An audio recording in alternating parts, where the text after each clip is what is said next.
Hey guys, and welcome back to my YouTube channel. My name is Keely Ogden, I'm a writer, and I am the Vampire Girl. Today, we are keeping going with our Dracula marathon, this time moving away from film reviews and into the realm of theater. I grew up in the theater, and I even have my degree in it. Turns out, I'm not the only one. Bram Stoker was so much more than a successful writer. He was the manager of the Lyceum Theatre in London. He was also the personal manager of actor Sir Henry Irving, who was one of the biggest stars of the time. Stoker's theatrical success did not remain in London. He and Irving toured with the Lyceum Theatre in the US for 4 years. The New York Commercial Advertiser said of Stoker, "Bram Stoker, manager for Henry Irving, is rapidly achieving social prominence in this city. He is an eminently good-natured gentleman and handsome and has received a cordial welcome in New York's highest musical and artistic circles." Stoker had been a fan of Irving's for a long time before they ever worked together. Now, it's said that Henry Irving was very disrespectful towards Stoker and kind of just treated him as a servant, as lower than him. However, the Henry Irving Society says, "Irving was remote, sardonic, presenting a carapace of thespian gravitas. Bram was gregarious, genial, the ideal front-of-house meter and greeter." Some said that Henry Irving did not treat Bram well, for he could be offensive and even derisive toward his lieutenant. I find this unlikely. Bram was a sensitive, emotional soul who would not have lasted the course if he'd felt undervalued or disrespected. True, theirs was not an equal partnership, for Henry Irving was unquestionably the governor, but together they made a matchless team. I can't imagine what it must have been for Stoker to work with somebody that he respected so much. After Dracula was published in 1897, Stoker then wrote a theatrical version so that he could maintain theatrical rights to the show. He staged a reading of it at the Lyceum, with Irving reading for Dracula. It was Stoker's hope that Irving would eventually go on to play the Count on stage. However, when Stoker asked Irving afterwards what he thought of the Count, he said, "Dreadful." Ow. I don't know about you, but that would have broken my little writerly heart. Yikes. As it turned out, denying the role of Dracula was a mistake on Irving's part. Besides Sherlock Holmes, Dracula is the most adapted character in all of literature. We have already talked about a ton of fantastic film adaptations on this channel, but there are just as many, if not more, theatrical adaptations of Dracula. The first authorized adaptation was actually a stage play. Dracula has graced the stage across the world and has been made into more than 20 theatrical adaptations, including straight plays and musicals. The first stage show, the thing that catapulted me into my love of theater, was actually a Dracula adaptation. And it happens to be this one behind me, written by Dietz in 1996. Now, it is hard to review a play without talking about a live performance of it. However, I don't have a theater degree for nothing, so we're gonna do it anyway. If you are unfamiliar with the format of my videos, here's how it's gonna go down. I will give you a brief spoiler-free summary of the plot, as well as a smattering of my thoughts, and then I will give this show a rating as a show on its own and as a Dracula adaptation. No MPAA rating this time, it's a stage play. You can get away with a lot on the stage. Then I will give a more in-depth analysis, breaking down the plot, the characters, and some of my favorite moments. Now, without further ado, let's slide onto the stage and talk about Dracula. Dietz's version of Dracula puts the focus where the book always intended for it to be. Mina and Dr. Seward have taken their places as our leading characters. We follow their experiences as the world around them starts to devolve into chaos. What could be causing this? Well, how about the mysterious stranger that seems to be lurking outside windows and around corners? This, of course, is Count Dracula, and he has his sights set on making London his own. The locations and the actions often overlap in an incredible display of theatrical storytelling. It's a great fit for the epistolary style in which the book was originally written. In an interview with Playbill, this is what Dietz had to say about his adaptation. "My friends kept asking what my take on the story was. What did Dracula represent? I realized that to make Dracula a metaphor was cheating. You can hide from a metaphor. A metaphor doesn't wait outside your window under a full moon. A metaphor doesn't turn into a bat and land on your bed. The question then is not what Dracula represents, but what he is. A brilliant, seductive, fanged beast waiting to suck the blood from your throat.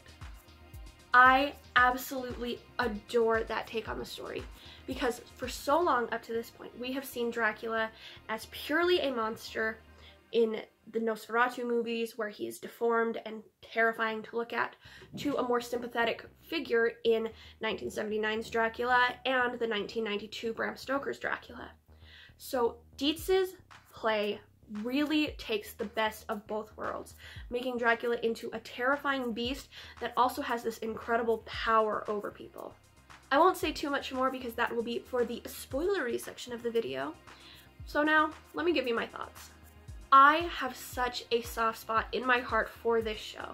It was the first one that I ever saw, and I remember sitting in the front row of the theater at our local community college watching my favorite story unfold before me on the stage.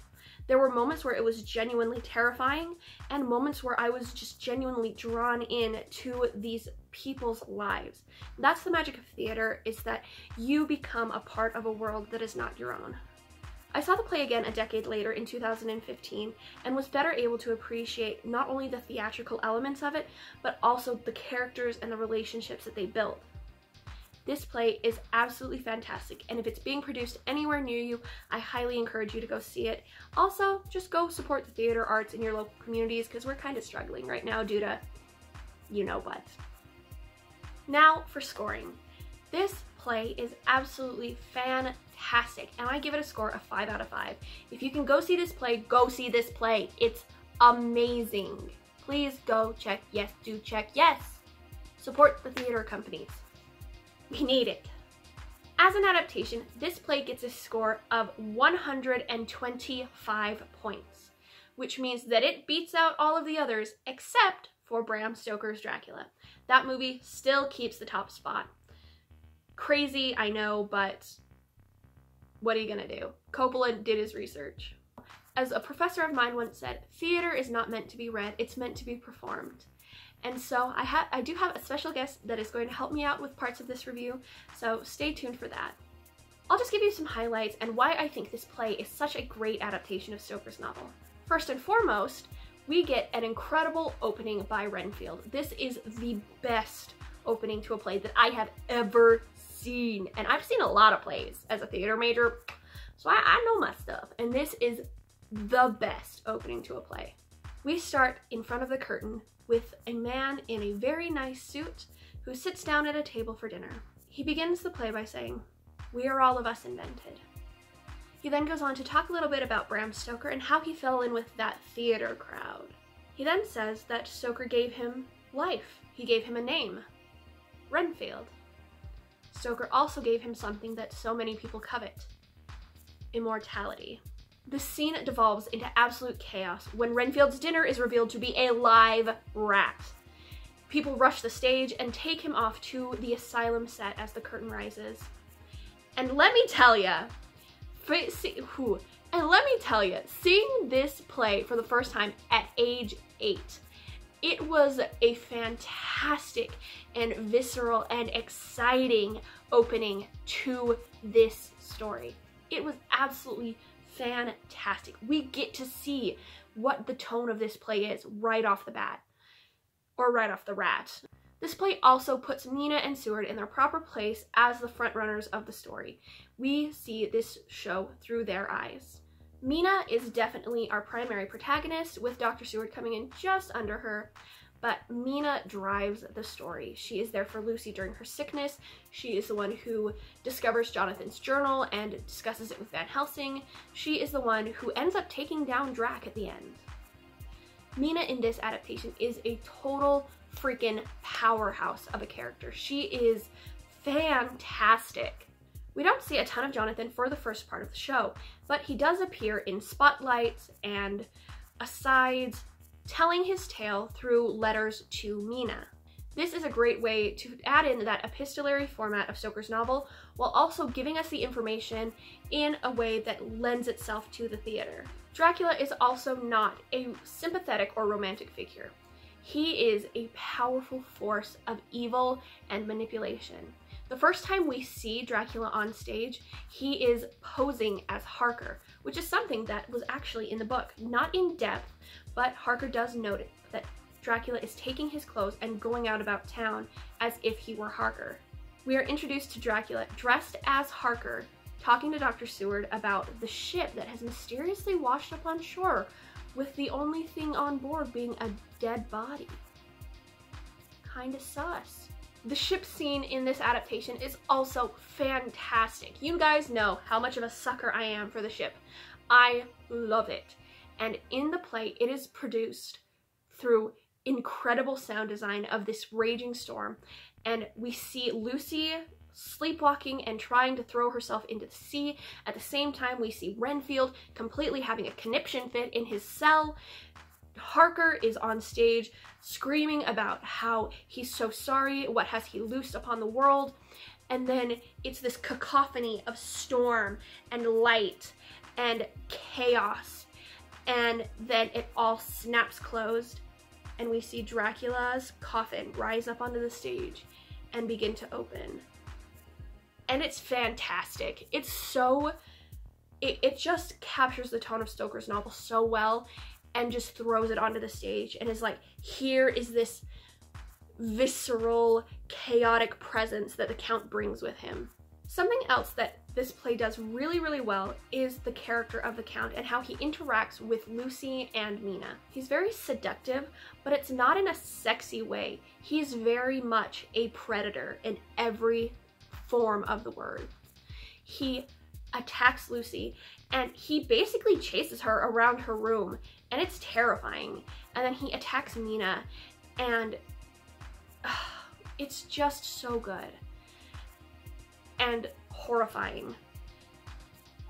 He's so scary in this. Dietz really knows what makes Mina such a strong character in the book. She is authoritative. She does not let these men trample all over her when she knows that she can help. Thank you for coming.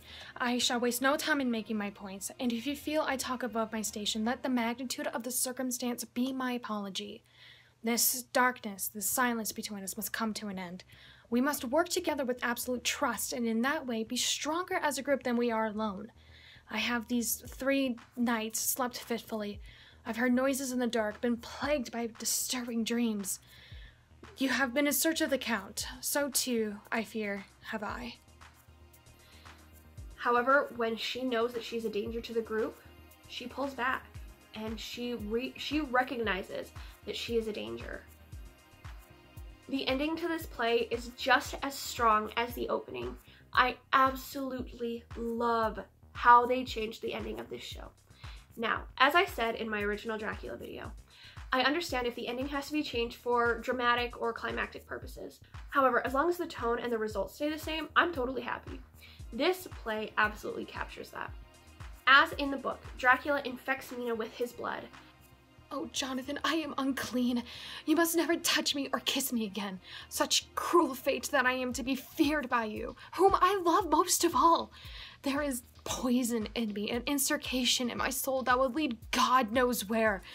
But this above all, you must promise me that if his influence wins me, if I am so changed that I enter the blackest parts of the world, and become a beast such as he, you must kill me.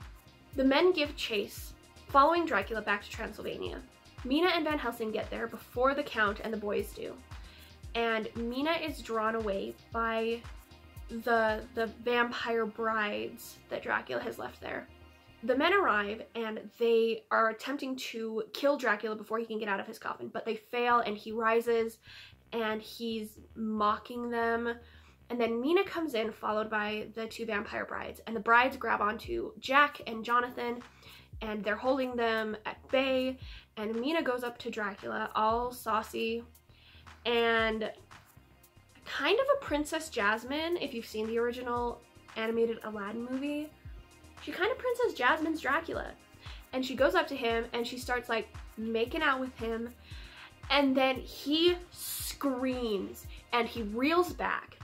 And Mina turns to the audience and takes a sacrament wafer out of her mouth and holds it up for all to see. She just French kissed this holy wafer into Dracula's face and took... I heard that! I'm sorry.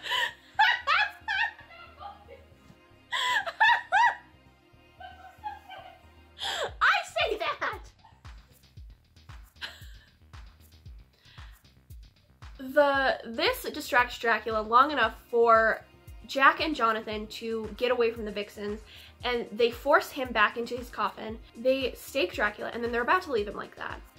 But Mina stops them, and she says something along the lines of, he deserves to be at peace. I know he's been a monster, I know he's taken so much from us, but he was still a person once, and we deserve, and we need to set his soul free. So Mina takes the knife from Johnny? I don't know. Mina takes the knife, and she is the one who decapitates Dracula. And it's such a great moment for Mina's character, because after all of this, she is still compassionate towards this broken soul. And it's a great way to end the show. It's just a great moment for Mina, and it completely captures her compassion and her strength. Fantastic. I love Mina. Dracula has had many incarnations in the theater, even more than he's had on film. However, this version by Stephen Dietz will always hold a special place in my heart, and I go and see it every time that I possibly can. It's a great, great show, great adaptation, great characters, and some fantastic freaking dialogue. So if you have the chance, please do seek out the show, go see it, support your local theater community. It's well worth the watch. Thank you guys so much for hanging out with me today. I really appreciate it, and I love the support that you guys are giving me. Thank you guys so much for your patience. I absolutely love you, and I will see you next time.